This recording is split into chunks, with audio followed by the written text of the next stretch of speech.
Prvi turisti prigodom uskršnjih blagdana pristigli su u Hrvatsku.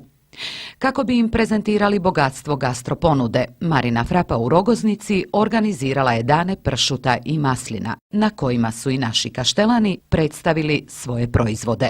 Pršut, sohomesnate proizvode te slane inčune, koji se ne mogu zamisliti bez maslinovog ulja. Mi smo se orijentirali upravo za ovakav način gdje prezentiramo i kulturno bogatstvo Dalmacije i Hrvatske sa proizvodima. Vidimo da to nautičari i očekuju od nas da im plasiramo jednostavno ono što ne mogu kupovati u ovim trgovinama modernog tipa. Ujedno je održan i sajam rabljenih brodova. Marina Frapa ove godine prvi put organizira ovakav jedan sajam, u stvari 3 sajma u jednom, a to su sajam rabljenih brodova ili brodova koji već su u plovidbi i paralelno s tim ove godine smo u pokušaju napraviti jednu kombinaciju autohtonih proizvoda hrvatskih ili bolje rečeno naših dalmatinskih. Krajem 6. mjeseca ponavljamo sličan jedan sajam, znači opet brodovi i opet drugi proizvodi, a to su vina, dalmatinska vina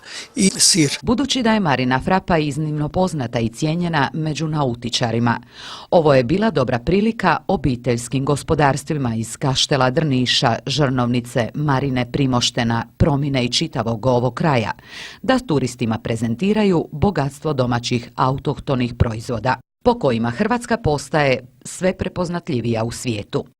Potporu poljoprivrednicima i njihovom razvoju daje i Splitsko-dalmatinska županija, kao i bespovratna sredstva za revitalizaciju tematskih staza.